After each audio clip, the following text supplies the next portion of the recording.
A brutal mountain storm was raging when the husky suddenly left the trail and ran into the unknown, into a place no rescuer would ever dare to go. He followed her, until he saw something he will never forget. What did the dog uncover beneath the snow? Subscribe so you don't miss more rescue stories, and tell us in the comments, where are you watching from? The storm had rolled in without warning, swallowing the mountain range in a curtain of pale, shimmering white. To the rescue base below, the sudden change in weather felt like a warning, one that every rescuer had learned to respect. Snow in these parts felt like a living thing, twisting through the air with purpose, covering tracks, clues, and sometimes the truth. Inside the control room of the Frost Ridge Mountain Rescue Unit, the radio crackled. At first it was so faint that the dispatcher didn't even look up from her clipboard. Static washed over the speakers in long, uneven waves. Typical interference. But then something pushed through the noise. A tone, a scrap of breath, a voice just barely clinging to a signal. Help! Core! Dinat! 890! The dispatcher froze. The signal wasn't clear, but the rhythm was unmistakable. It was the automatic beacon burst of a personal emergency transmitter. And not just any beacon. It belonged to a man officially listed as dead. Danil Morozov was halfway through loading new harnesses into the equipment cabinet when he heard the voice of the dispatcher break. Not loud, but sharp, like something inside her chest had slipped. Tonya, what is it? He asked, stepping closer. She didn't answer. Her eyes were fixed on the blinking ID number on the display. She swallowed hard, as if her throat suddenly didn't work right. Tanya, he repeated more firmly. Say it. She turned the monitor so he could see. Beacon ID N3417, a registered owner, Nikita Morozov. Danil's world narrowed to that single line of text. For a second, he forgot how to breathe. That's impossible, someone muttered behind him, but the voice came through a haze. Impossible? Yes, but the mountains did not care about what was possible. Tanya replayed the captured audio. Static, distortion, a fragment of air that might have once been a voice. Help! Danil's heart stuttered. A year ago, Nikita had vanished on Frost Ridge after a sudden avalanche consumed half the northern slope. Search teams scoured the mountains for weeks. They found equipment. They found fragments of camp gear twisted by the slide. They found clues that suggested he had tried to shelter under a rocky overhang. But they never found him. After months without a trace, the official search was closed. Nature had taken him, they said gently. Danil had forced himself to accept it, or at least pretend to. And now, the beacon tone pulsed again, painfully faint, drifting in and out like a dying heartbeat. Tanya whispered. It came from coordinates in the upper ridge, near the old glacial canyon. Danil knew that place. Everyone did. It was dangerous, unpredictable, almost impossible to reach during storms, but something else punched into his memory. Those were the coordinates Nikita had written in an old notebook, a place he called the Point of Convergence, tied to some mystery he had been obsessed with before the avalanche. A cold shiver crept up Danil's spine. Prep a fast response kit, he said hoarsely. I'm going up. What? Now? Tanya burst out. Danil, protocol says wait for the full team. No, he didn't raise his voice, but the force in it was unmistakable. If he's alive, if he's been alive all this time, then every second matters. We don't know it's him, she argued. It could be interference. It could be a damaged beacon. It could be anything. Except a coincidence, he said. Balto, his rescue dog, lifted his head from his corner mat. The husky's blue eyes locked onto him with focused intensity, as if he understood everything without needing to hear a word. He stood up, tail still, body alert. Even the dog felt it. Danil strapped on his gear with swift, practiced movements, trying to ignore the tremor in his hands. But when he reached for Balto's harness, the dog stepped forward on his own, nudging the straps with quiet urgency. The room felt too small, too heavy with the unspoken tension. Danil, Tanya said softly, if this is a false signal, you're walking straight into the teeth of a storm for nothing. He paused, hand on the doorframe, and for a moment his voice didn't feel like his own. "I'd rather walk into a storm for nothing than sit here if he's out there alone." He didn't wait for permission. He didn't wait for the team. He didn't wait for anything. Balto trotted at his side as Daniil stepped out into the biting wind. The path upward was brutal from the start. The trail markers were half buried, and the wind hissed between the trees, shaking loose sheets of snow that fluttered down like ghostly feathers. Daniil moved quickly but cautiously, using instincts sharpened over years of rescues. The beacon signal was too weak to track directly, but the coordinates were seared into his mind.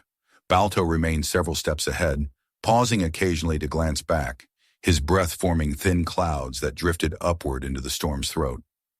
Halfway up the ridge, the weather briefly cleared. Sunlight spilled across the snow, turning the mountainside into a world of cold gold. Daniil felt his heartbeat steady, not from calm, but from fierce purpose. Then Balto froze. The dog stood rigid, fur bristling, nose lifted to the wind. His ears pricked sharply. Daniil slowed, gripping his ice axe. "What is it, boy?" Balto didn't answer, but he didn't need to. He stepped off the main path, moving quickly between two tall boulders, tail low, posture tight. Daniil followed. There beneath the thin crust of snow were footprints. Fresh ones. Human. Daniil's stomach dropped. Footprints this high, in this weather, at this time of day. There was no logical explanation for them to still be visible. They should have faded within minutes. But these tracks cut clean and sharp through the powder, leading deeper into the narrower pass. "Balto," Daniil whispered, "stay close." The husky didn't need reminding. He pressed forward, nose close to the ground, then looked up suddenly, eyes shining with something Daniil hadn't seen in him since last winter. Recognition. Hope. Or perhaps something even sharper. They descended into a shallow hollow shielded from the wind. The air grew strangely still, and then Daniil heard it, the faintest echo of something that might once have been a human cry. His breath caught. "Hello?" he shouted into the cold, but the mountain swallowed his voice instantly. Balto lunged forward, barking, his paws digging into the snow with frantic urgency. Daniil hurried after him, adrenaline burning through every muscle. The dog reached a wide drift where the wind had piled snow into deep, deceptive waves.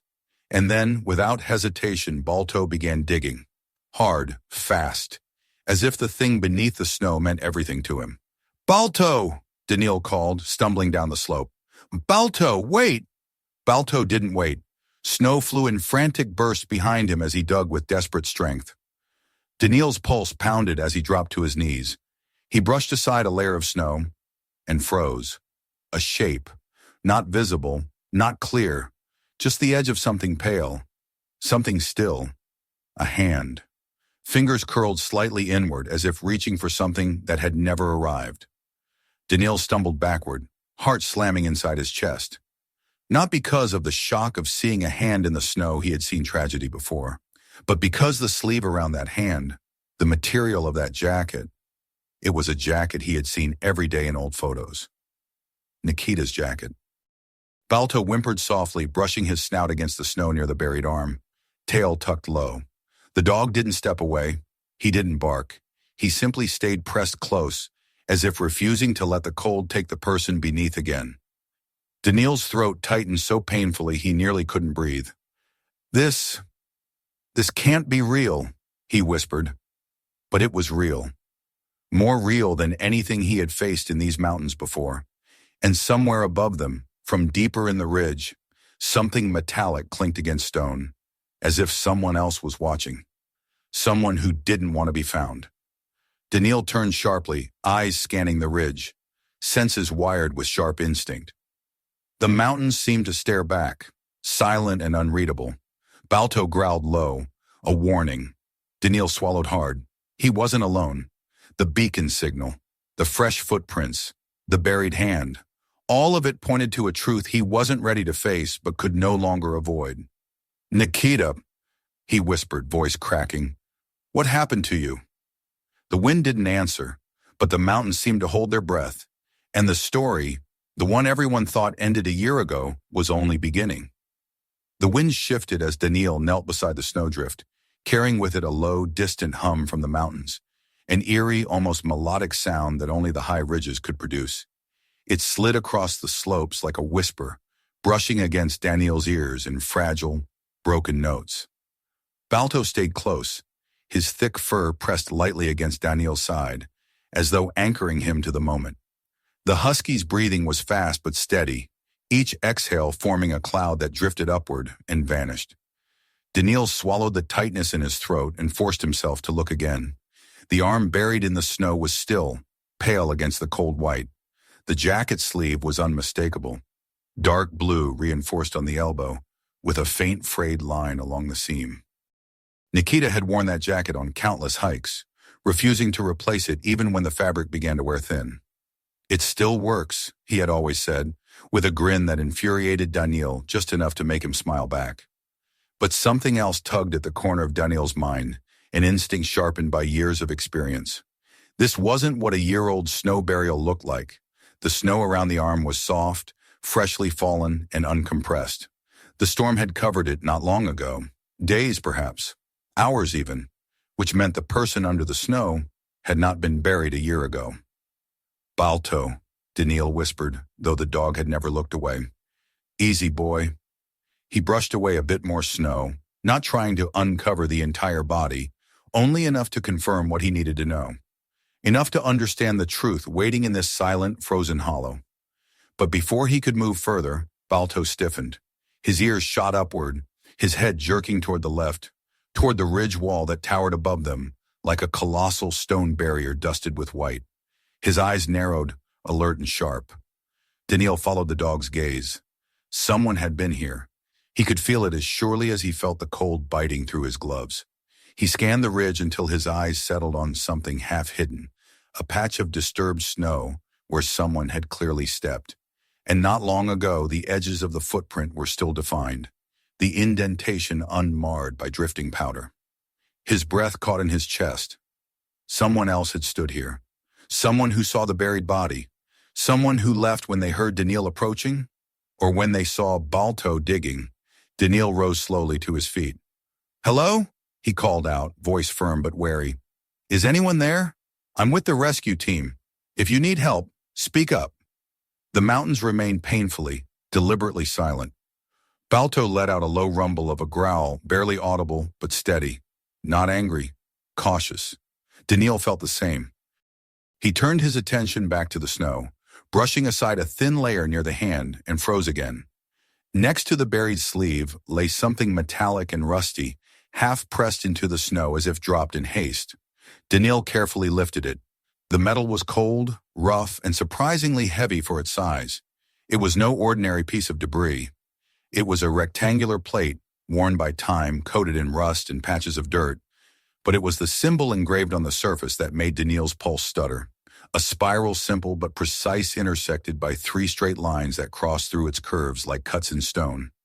The lines were sharp, deliberate, and the entire emblem seemed old, ancient even, and yet the carving itself was clean, as if made with meticulous care. Daniil had seen the symbol before, once, on the last page of Nikita's notebook, in a hastily drawn sketch labeled only with a single phrase. They were here. A cold, prickling sensation crawled up Daniil's spine. Balto sniffed the metal plate, then backed away a step, ears pinned back slightly. "This symbol," Daniil murmured, tracing the lines gently with a gloved finger. "What were you mixed up in, Nikita? What did you find out here?" The wind picked up again, carrying fresh flakes that sparkled under the sunlight. The entire landscape seemed to breathe in, holding something deeper beneath its surface. Something hidden since long before either of the brothers ever walked these mountains. Daniil crouched again beside the half-buried body. He wasn't ready to uncover it. Not yet. He needed to piece together the scene, the logic, the timeline. He studied the snow around him.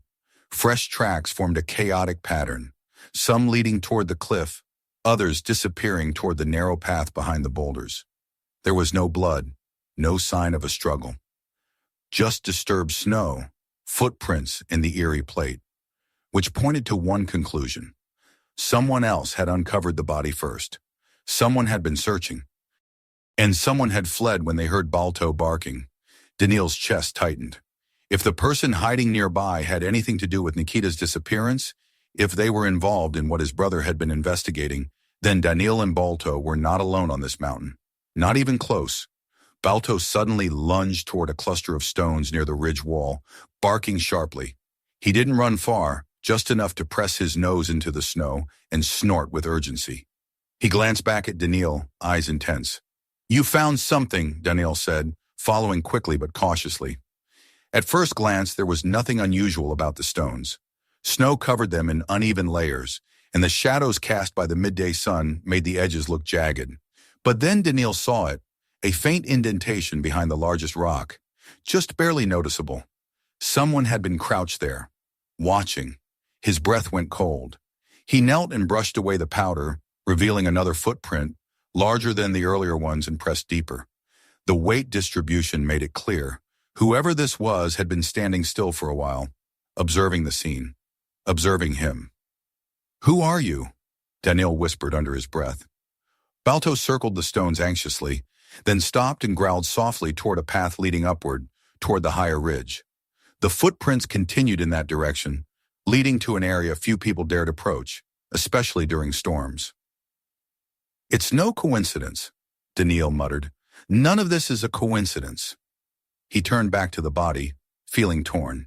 He couldn't leave it, but he couldn't ignore the fact that someone who might know the truth about Nikita was just minutes ahead of him. Balto whined softly and nudged Daniil's arm, as though sensing the conflict. After a long moment of silence, Daniil stood and placed a glove gently against Balto's head. "We're not leaving him," he said, voice thick, "but we're not letting the truth slip away either. Not again." He forced himself to return to the snowdrift. Carefully, almost reverently, he brushed away what remained near the hand, checking for identification. But the only thing visible was the sleeve. The rest of the body remained buried under the hardened snow, concealed by layers that would take time to clear properly. But something else caught his eye. Under the edge of the sleeve, pressed against the snow, was a thin strip of fabric torn, as though ripped away during a struggle. The color was bright, distinct against the pale surroundings. Red, the same rare shade Nikita had used in the emergency patch on his jacket a year ago. Daniil's vision blurred for a moment. "Nikita," he whispered again, voice breaking despite the fierce cold. Why didn't you call for help sooner? Why now?" The radio signal's timing felt deliberate, wrong, too precise, as though someone wanted him here at this exact moment. Balto pressed himself against Daniil's side with a soft, grounding weight. The dog's presence calmed him just enough to inhale deeply. He needed to think, to stay rational, to follow the evidence. The footprints were fresh. The body was not year-old. The plate with the symbol connected directly to Nikita's secret research. And someone had been monitoring the buried person, waiting for something or someone. "Whoever you are," Daniil muttered toward the ridge wall, "you're not done with this place, and I'm not leaving until I know everything." He pocketed the metal plate, securing it in the inner lining of his jacket. Then, after ensuring Balto stayed close, he began following the trail of footprints leading away from the stones. Each step took him deeper into the narrow pass between two high rock walls. The wind here was quieter, the air thicker, carrying the faint scent of ice and something older. Something that didn't quite belong to the mountain. Balto's ears flicked as they walked. He paused occasionally, sniffing the air, then moved forward again with deliberate care. Daniil trusted the dog's instincts more than anyone's. Balto had never once led him astray. But halfway through the pass, Balto stopped abruptly. He lifted his head and stared ahead, gaze fixed on a point Daniil couldn't yet see. "What is it, boy?" Balto took a single step forward, then another, his tail low but steady. Daniil followed, slow and cautious. And then he saw it. Carved into the massive stone arch that formed the exit of the pass was the same symbol from the metal plate, the spiral intersected by 3 lines etched deep into the rock, deep enough that the carving must have been made many, many years ago. "Impossible," Daniil breathed. The symbol wasn't new. It wasn't tied only to the modern plate. It was ancient. Balto whined softly, pressing close to Daniil's leg. The mountains were older than memory, but the symbol, it didn't belong to folklore. It was something different, something hidden, something Nikita had found, studied, and perhaps feared. Daniil's pulse quickened as he touched the carving with trembling fingers. The cold stone felt like ice against his gloves, but the lines of the symbol were unmistakably deliberate, purposeful. He stared at it for a long, silent moment, then faint, as though carried from a distance across the wind. The radio clipped to his chest crackled. Static flared, followed by a sound that made the blood drain from his face. A voice, quiet, distorted, half broken, but familiar. "Da, Neil?" He froze. Balto barked sharply, ears pinned back, sensing something Daniil himself was barely able to process. The voice came again, softer, strained as if pushed through layers of interference. "Go. Back." The transmission cut off abruptly. Daniil staggered a step backward, breath shaking. Someone was out there. Someone who knew his name. Someone who didn't want him here, or someone trying to protect him. "Nikita," he whispered into the open air, though logic screamed the impossibility. His voice echoed weakly between the stone walls. Balto pressed his head against Daniil's hand, grounding him again. The dog's warmth steadied him, reminded him of his purpose, even as fear twisted deep inside his chest. The truth was here, buried under snow, etched into stone, hidden behind distorted radio signals and fleeing footprints. And Daniil knew, with chilling certainty, that the next steps he took would lead him deeper into whatever had claimed his brother. He looked down at Balto. "Stay with me," he murmured. The dog gave a quiet, steady bark, as if saying he always would. Together they stepped beneath the stone arch, the weight of the carved symbol looming above them like an omen. The unseen truth was no longer content to stay hidden, and Daniil was not turning back. The mountains had taken his brother once. He would not let them take the truth as well. The moment the sound echoed behind him, Denai spun around, snow scattering under his boots. A blurred figure slipped between the rocks, barely more than a shadow against the whirling wind. For a heartbeat he stood frozen, torn between fear and hope. Then he bolted after it. "Grace, come!" he shouted. The husky lunged forward, her paws cutting sharp prints in the powder, her breath steamy in the cold air. The ridge rose ahead like a broken white spine, jagged and steep. The figure leaped up its side, always a few meters ahead, always just far enough to stay out of reach. Daniil felt the thin air tearing at his lungs, but something stronger than exhaustion pushed him. What if it's him? What if Nikita is alive? What if? But the thought broke apart as the figure vanished behind a cluster of boulders. Daniil stumbled after it and skidded to a stop. Grace was scratching at something half buried in the snow. Not a person. A box? No, a cache. Daniil crouched, brushing the snow away. A metal tin, old and dented, its lid scraped by time and weather. It looked like it had been hidden carefully but recently disturbed. He pried it open.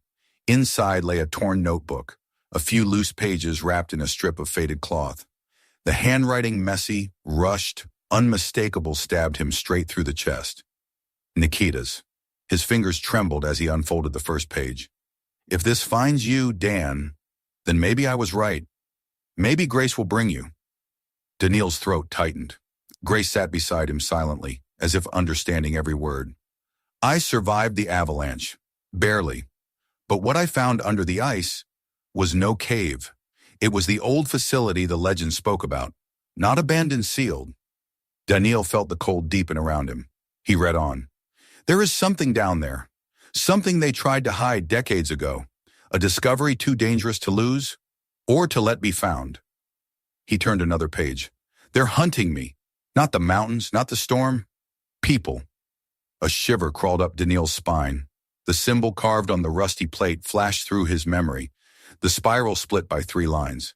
The same symbol Nikita had researched for years, the symbol of the vanished explorers.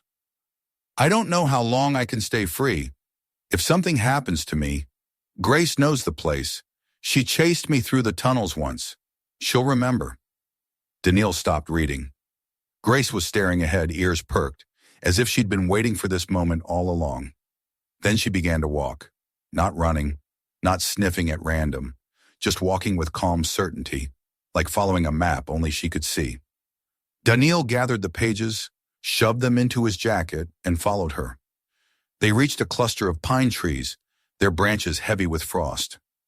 Behind them, hidden under layers of snow and moss, something massive protruded from the ground.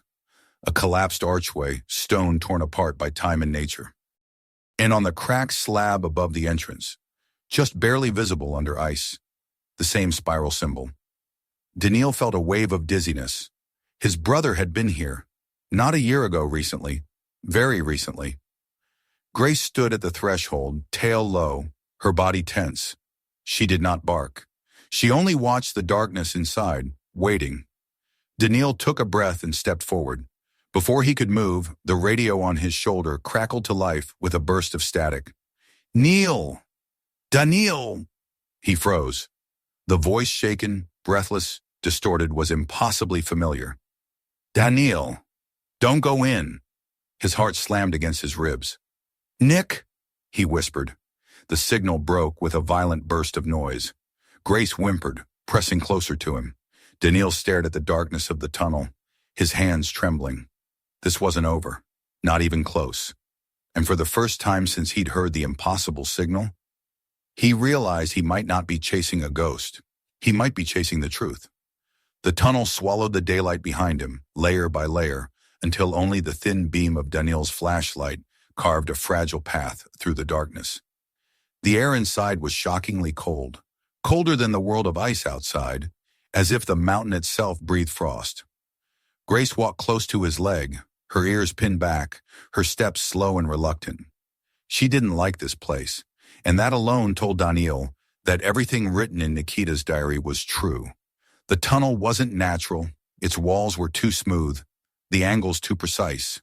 This was built, and whatever had been built here had not been meant for hikers.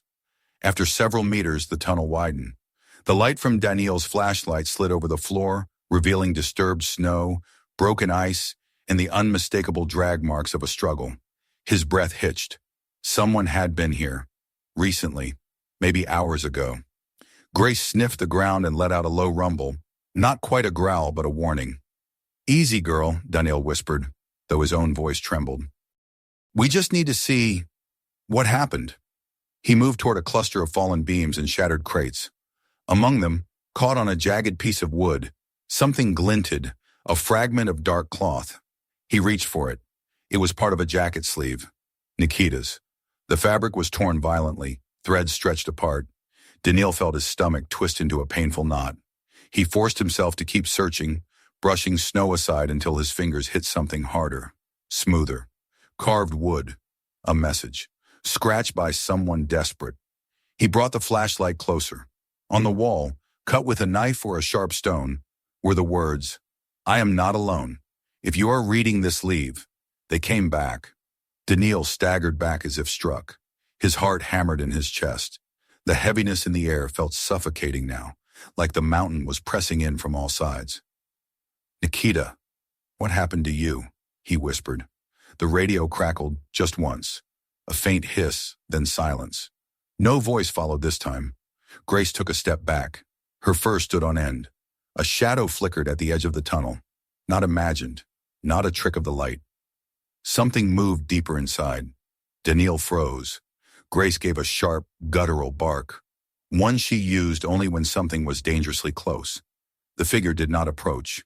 It only slipped away, as silently as it had appeared, swallowed again by the darkness deeper in the corridor. Not Nikita, someone else. One of the they from the message. One of the people hunting his brother. Daniil didn't chase. He couldn't, not without backup, not alone in a labyrinth beneath a mountain, not with Grace trembling at his side. But he knew one thing with absolute certainty. That person had been at the body. That person had been watching him. And that person had wanted him to find the tunnel. Whether as a warning or a trap. He stepped back toward the entrance, toward the cold wind, toward the fading light. When he emerged outside, the sky was turning a deep, bruised blue. The mountains stretched before him like frozen giants, quiet and unforgiving. And beneath his feet, under meters of ice and rock, lay secrets no one should ever have found. Grace pressed against his leg. Daniil knelt and wrapped one arm around her neck. "We're going to find him," he murmured. "I don't care how long it takes. I don't care who's out there." He meant every word. He turned to where he had left the body hours earlier. The snow had thickened, but he found the place, the mound where he had covered his brother with a rescue blanket. Nikita's face was half hidden by frost. Peaceful now. The struggle finally ended. Daniil brushed the snow from his forehead, the cold biting deep into his fingers. "I'm here," he whispered, "and I swear, I'll find out what they did to you, what you discovered, why they followed you." His voice cracked. Grace let out a soft whine and rested her head against his shoulder. In Daniil's gloved hand lay the rusty metal plate, the symbol of the spiral and the three dividing lines etched deep into its surface. It felt heavier than metal, heavier than grief. It felt like the beginning of something vast and dangerous, something he was now a part of. He stood, lifting his brother's body gently from the snow. The weight was almost nothing too light for the man who had once carried Daniil through storms, who had taught him the mountains like a second language. Daniil held him close. The wind howled across the ridge. Grace looked toward the white expanse beyond, her eyes focused, muscles tense. A shadow darted across a far ledge, too distant to see clearly, too deliberate to be an animal. Grace growled softly. Daniil didn't turn away. He didn't run. He didn't tremble. He just stared back at the place where the shadow had vanished. The truth wasn't buried, not anymore, and he would follow it, no matter where it led, no matter what it cost. The mountains answered with silence, cold, endless, ancient. But Daniil felt something ignite inside him. Not hope exactly, but the first spark of resolve. He had lost his brother, but he had found the path to a truth that could rewrite everything. And with Grace by his side, he took his first step toward it.